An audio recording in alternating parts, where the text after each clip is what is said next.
सबको सादर जय जिनेंद्र। मंगलाचरण के लिए कृपया हाथ जोड़ लें। जय अकंपनाचार्य आदि 700 साधु मुनि व्रतधारी, बलिने कर नर में यज्ञ उपसर्ग किया भीषण बारी। जय जय विष्णु कुमार महामुनि रिद्धि विक्रिया के धारी, किया शीघ्र उपसर्ग निवारण वात्सल्य करुणाधारी। रक्षा बंधन पर्व मना मुनियों का जय जयकार हुआ। श्रावण शुक्ल पूर्णिमा के दिन घर घर मंगलाचार हुआ। श्री मुनि चरण कमल में वंदु पाऊं, प्रभु सम्यक दर्शन भक्ति भाव से पूजन करके निज स्वरूप में रहूं मगन।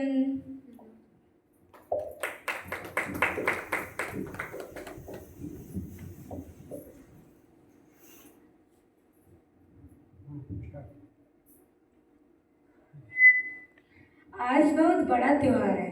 आज रक्षाबंधन का त्योहार है। और मुझे आज यह भी पता चला यह त्योहार जैनियों में भी मनाया जाता है।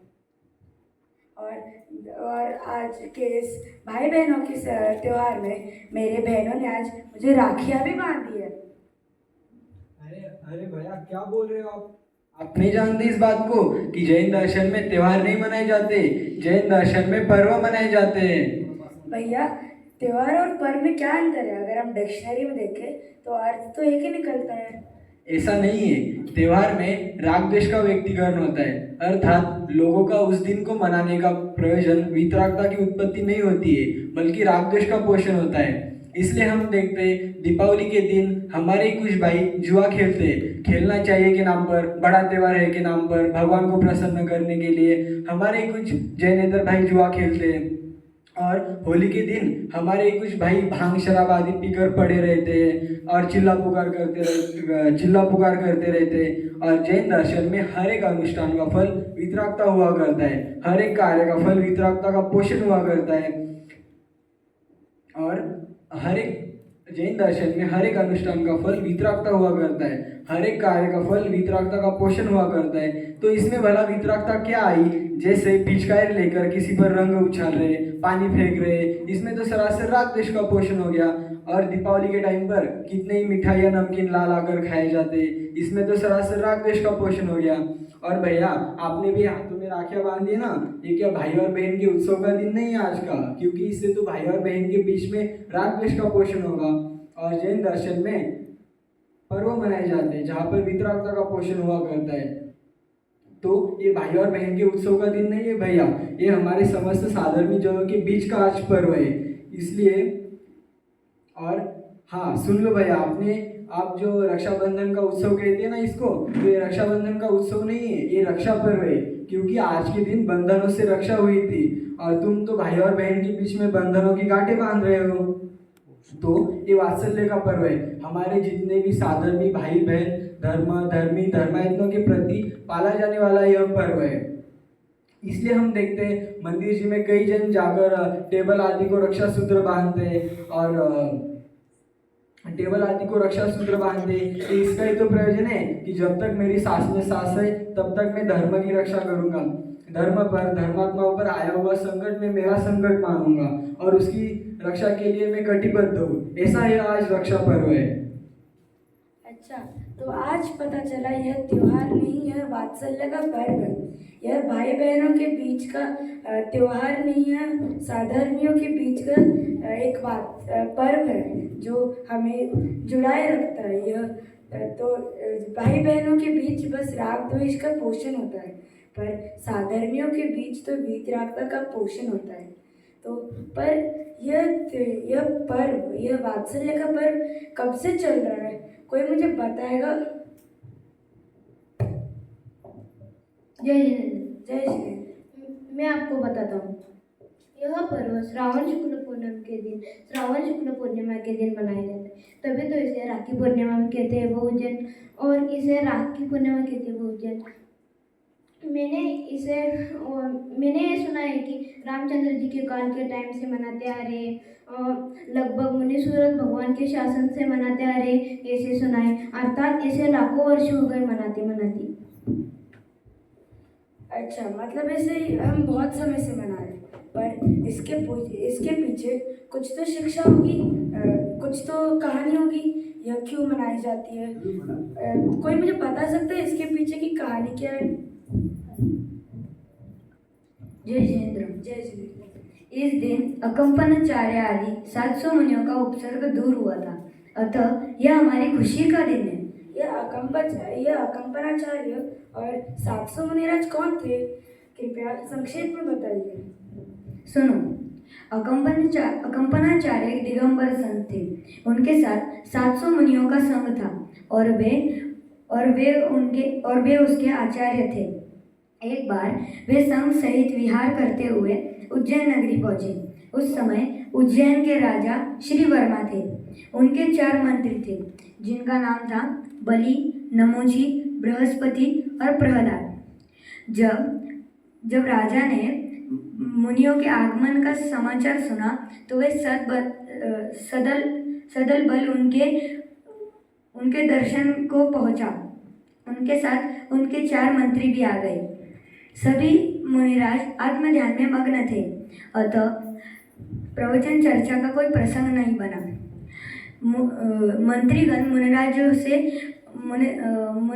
से आस्थावान नहीं थे, और वे राजा को भड़काने लगे और उन्होंने कहा कि मौनम मूर्खस्य भूषणम, मतलब मौन रहना मूर्खता छुपाने का अच्छा उपाय है। इसलिए मुनिराज चुप बैठे हैं, और वे चारों मंत्री तभी वहाँ से श्रुत सागर मुनिराज आ रहे थे। तभी एक मंत्री बोला, देखो एक और बैल अर्थात मूर्ख आ गया। और ऐसे करते करते चारों मंत्रीगण मुनिराजों से वाद विवाद करने के लिए उलझ पड़े। फिर क्या था, मुनिराज ने भी अपनी प्रबल युक्तियों द्वारा उनका मत खंडित कर दिया। प्रजा और राजा के सामने उन चारों मंत्रियों का मान चूर हो गया।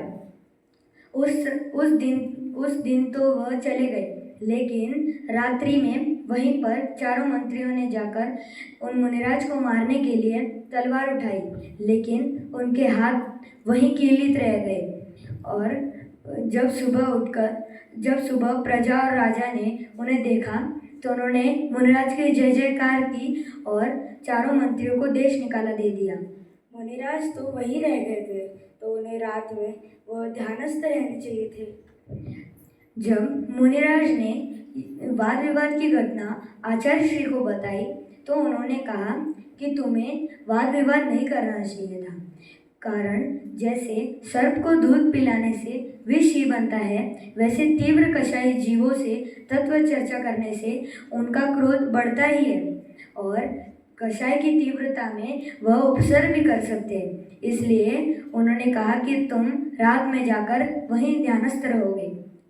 फिर वे चारों मंत्री हस्तिनापुर के राजा पद्मराय के यहाँ काम करने लगे। किसी कारण राजा ने प्रसन्न होकर उन्हें कहा कि उन्हें मुंह मांगा वरदान मांगने को कहा। तो चारों मंत्रियों ने कहा कि हम उन्हें यथावत समय पर मांग लेंगे। एक बार जब 700 मुनियों अकंपनाचार्य आदि 700 मुनियों का संग विहार करते हुए हस्तिनापुर पहुंचा, तो बलि ने जाकर राजा से 7 दिन का राज्य मांगा।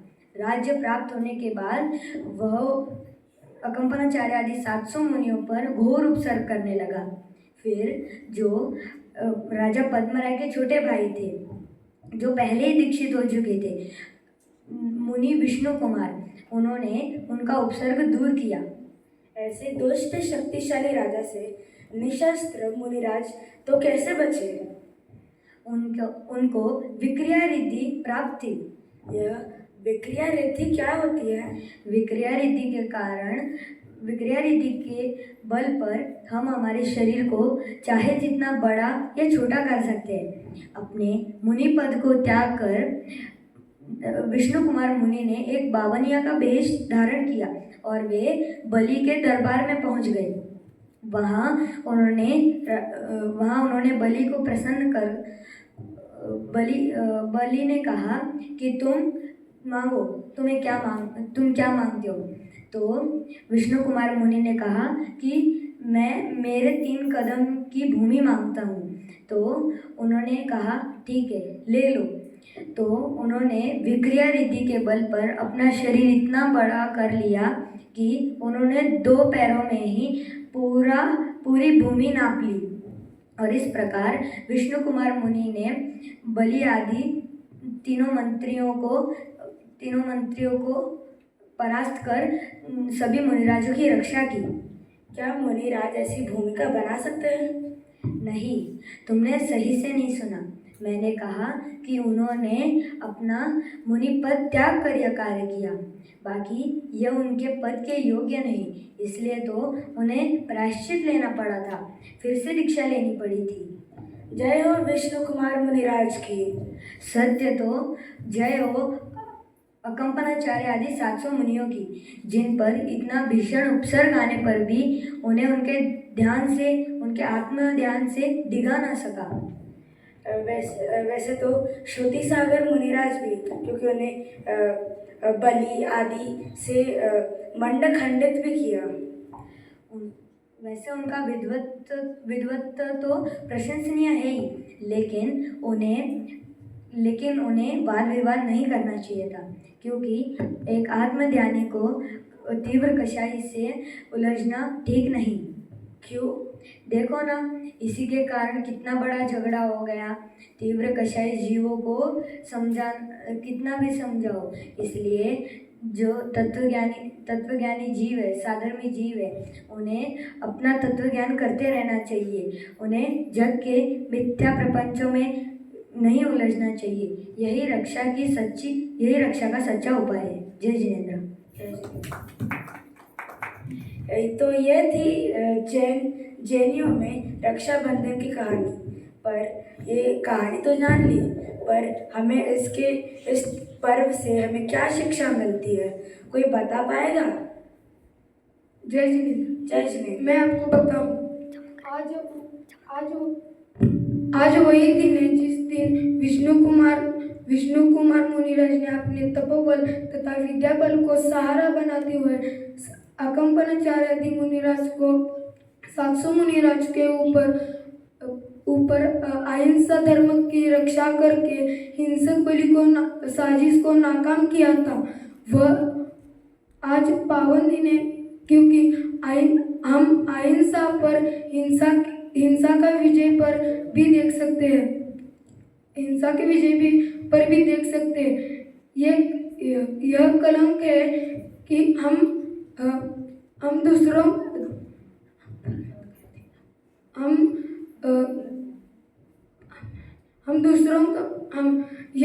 जैसे कि हम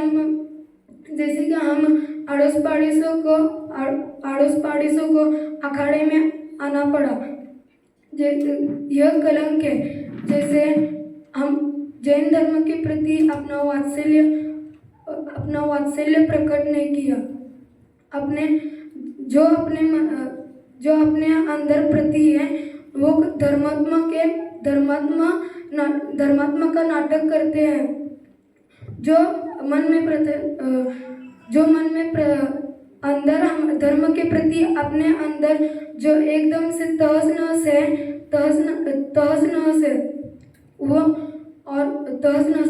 और हम दूसरों की रक्षा करने से पहले ये जरूरी नहीं कि पहले हम अपनी शिक्षा करने को सीख लें। जय जी। जय जी। कोई और भी शिक्षा है? जय जिनेंद्र। जय जिनेंद्र। यह जय शासन बचपन में रोग आने पर ली जाने वाली दवा नहीं है, ये तो रोग आने के पहले ली जाती है। जय जिनेंद्र। जय जिनेंद्र। जय जी। ओहो, मतलब अभी तक 8 दिनों से हमारे 700 मिनट पर उपसर्ग आ रहा था। इसका मतलब 8 दिनों से उपसर्ग चल रहे हैं। हमें चाहिए विगत 8 दिनों से हम पर्व मना रहे हैं, क्योंकि मुनिराज हमारे संकट में है। हम मिठाई खा रहे हैं, हम अच्छे अच्छे कपड़े पहन रहे हैं, हम ऐशो आराम करते रहे हैं। ये तो ठीक नहीं है, हमें चाहिए, ये तो ठीक नहीं। जब जब भी श्रावण शुक्ल पूर्णिमा आएगी उससे पर्व है। श्रावण शुक्ल अष्टमी से लेकर श्रावण शुक्ल पूर्णिमा तक मैं 8 दिन का उपसर्ग मैं हर साल मनाऊंगा, क्योंकि क्योंकि यह पर्व मुनिराज प्राय उपसर्ग था। 8 दिन पर्व का 8 दिन हमारे मुनिराज उपसर्ग है, हमें समझ में नहीं आ रहा था, समझ में नहीं आ रहा था। जय जिनेन्द्र। जय जी। तो यह था रक्षाबंधन हम क्यों मनाते हैं, क्या कि उसके पीछे की कहानी क्या है और उसके शिक्षाएं क्या थी। मेरे आज के इस पावन अवसर पर मेरे कुछ भाव थे कि मैं सेवैया की खीर भी खाऊं, पर मैंने पढ़ा है कि अंतिम दिन पर मुनिराजों को सेवैया की खीर खिलाई गई थी श्रावकों के द्वारा, पर वो उनका बस गला ठीक करवाने के लिए खिलाई गई थी, क्योंकि उनका गला वो 8 दिनों के उपसर्ग की वजह से धुआं से खराब हो गया होगा, इसलिए उसमें राग द्वेष का भी पोषण हो सकता है। तो मैं भी सेवैया की खीर का पोषण नहीं करूँगा। जय जिनेन्द्र।